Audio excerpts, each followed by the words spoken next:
Well, hey, good morning. My name is Jared. I host a daily live podcast where we discuss news and politics. Typically go live about 8 a.m. in the morning, get done about 9:30 a.m., talk about what's really going on in the country, try to use some reputable sources to make sure you stay up on what's really going on in the world. I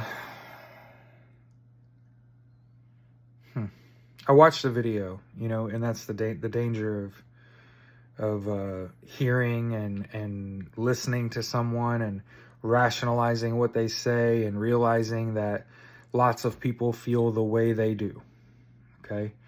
And I'm a very much like a 0 or 100 person, where once I'm off something, I'm off it completely. In fact, I'm against it. Right. So I don't believe in this halfway shit. Good to go? For example, I just watched a video where a very unlucky human being operating with a great deal of what appears to be near telepathic knowledge of the mental state of both her current and former spouse. I want to make sure I iterate that this person appeared to have looked at their mental health records. Appears to have gone to couples counseling with this person in order to have that level of knowledge of their mental health status. Okay, so very anecdotal. This former military spouse, I would call her that, talks about how her husband, a former Marine, there are no former Marines, unalived himself with their 4 kids in the house. And he also tried to unalive her because he had PTSD and a TBI. And all of those things are anecdotal. And the crux of her video is why she doesn't support the U.S. military. And it's like, and she's like, because they weren't fighting in a war, they were fighting for oil. And it's like, okay, so your anecdotal experience has affected your allegiance to the U.S. military, whose oath is to the U.S. Constitution. Do you understand how we got to the point we are right now? It's called being incredibly stupid. You see, your anecdotal experience, what happens to you, is valid. But what it should not do is it shouldn't change your allegiance to your country or its military, again, who each service member takes it upon themselves, meaning we don't force people to join the military anymore. You gotta do it on your own volition, and you can't just join. You got to be in good enough shape to join and qualify. You can't have a criminal record or generally be a nuisance while you're in the military. And so one of the things that I want to talk about is how when you have a full deck of cards on a situation, it's a lot easier to talk about it, right? But let's just say you didn't know anything about it at all. If somebody were to tell you, I don't support the U.S. military,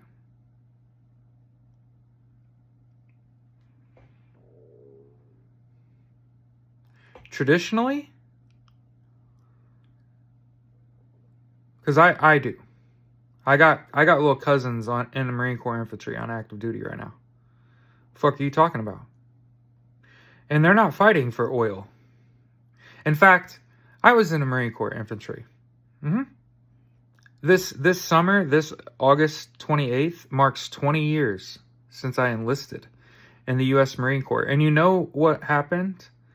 You know the reason I enlisted in the Marine Corps? It wasn't to fight in a war for oil.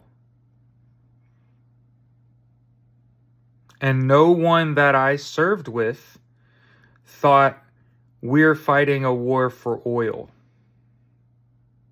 None of the people that I know that have combat action ribbons, badges, Purple Hearts, died in combat, none of those people were fighting for oil.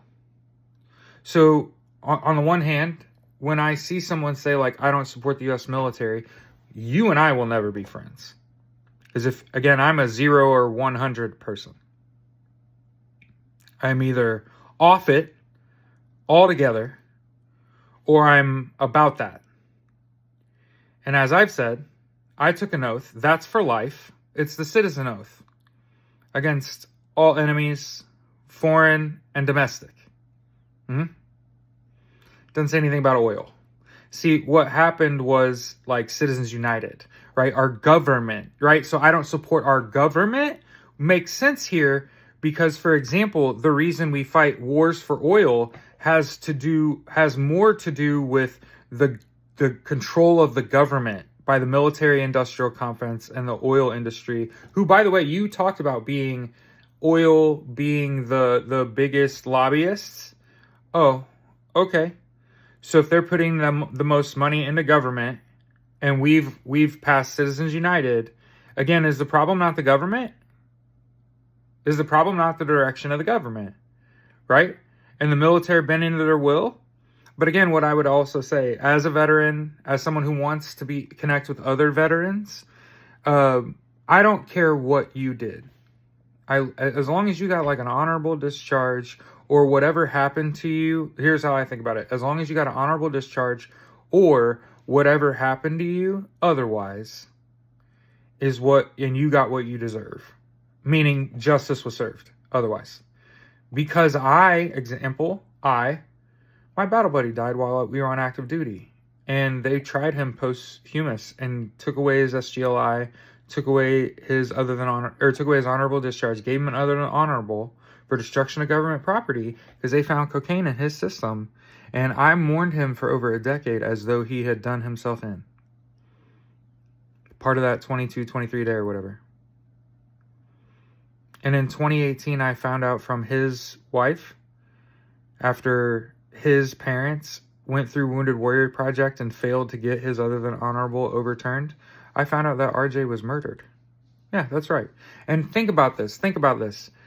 There are people out there that are like, oh, if what happened to you, Jared, happened to me, I would hate the military. And I say, how shallow and anecdotal would that be for me to allow my individual experience to impact my overall willingness and ability to support the U.S. military? I support the troops because none of you fucks do. I support the military because I took the oath. It's for life. The oath to the U.S. Constitution against all enemies, foreign and domestic. And if you look at a situation from hindsight and you're like, I don't support the U.S. military because we supported operations that were meant to line the pockets of oil executives, and it's like, I can promise you the people that were actually down there doing the thing, that's not what they were doing. So were they had terrible leadership and those individuals are responsible? And see, so now we're failing to even place blame appropriately, right? Because it assuredly is not the one turning the key. Right? It's like the one that got him there. It's like way up the chain of command, right? And it's an individual, right? Is probably the reason that you feel that way.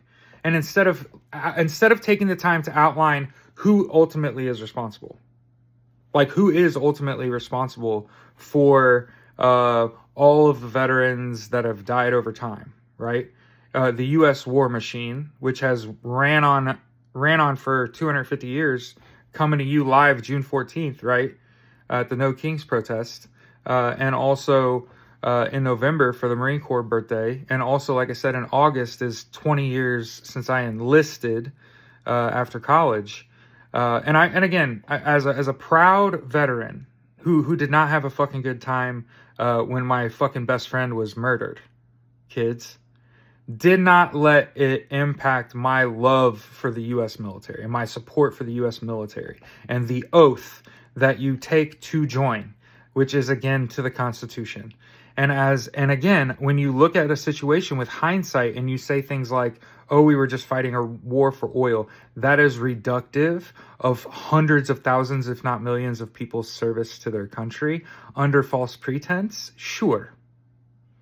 But operating with that level of hindsight and having all of that information, again, it feeds into something that I've laid into my content for a while now, we know more than some of us know more and see more and hear more than you were ever meant to know. Do you see how it's like a loop, right? Some of us know more, see more, feel more, think more than anyone else that we're around, and is just more aware and conscionable. And like when something happens to you personally, anecdotally, that's what that means, your personal experience, it shouldn't impact your overall like willingness to support something like the U.S. Constitution, people who take oaths to that, aka service members and the U.S. military. Now, if you want to talk like mission specific, let me just get down to brass tacks.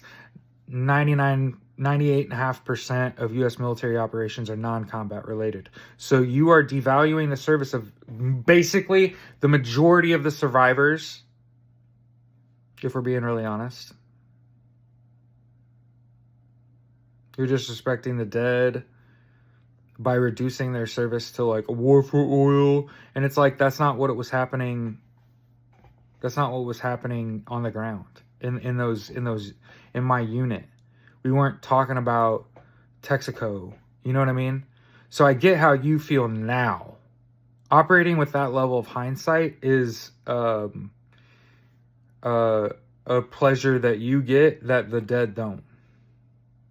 That a lot of dead kids don't. A lot of dead people don't. A lot of dead service members don't get to operate with that level of hindsight. So thank you. Thank you. Thank you for pointing out how shallow of a line of thought it takes to complete. And this person had like 350,000 likes on why I don't support the U.S. military.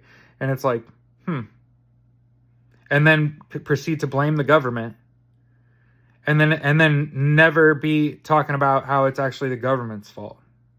Citizens United made corporations equal share and lets the lobbyists run wild.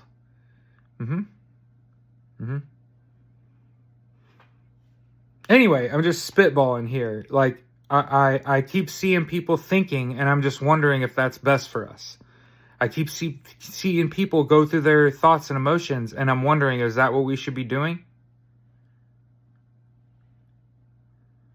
Because see, I, as an American citizen, have faith in the U.S. military over the U.S. government to do the right thing. That's how I feel about it.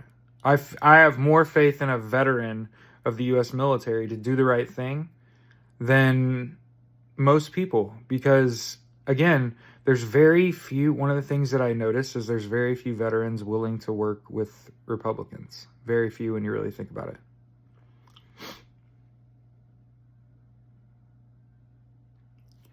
That's called being disreputable with veterans. And again, instead of seeing the writing on the fucking wall, every Republican took money from Russia that makes them all traitors. Russia is our enemy.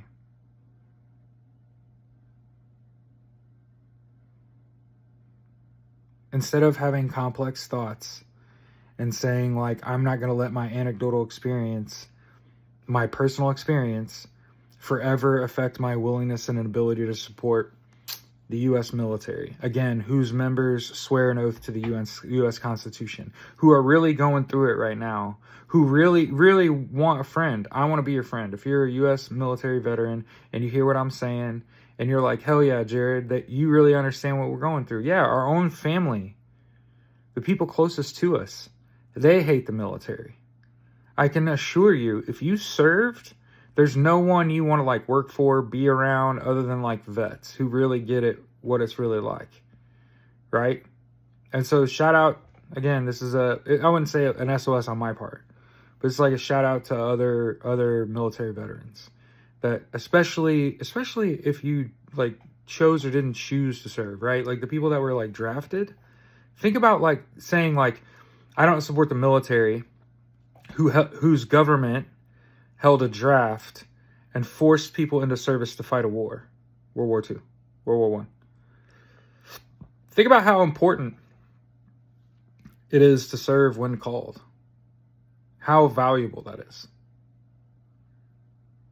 And how saying like, because of my anecdotal experience, because of how fucked up my dead spouse is, I don't support the U.S. military. And it's like, who do you support then? If you don't support people who volunteered to serve their country, who spoke an oath to their Constitution, who, by the way, are a healthy portion of the people that are trying to right the ship here.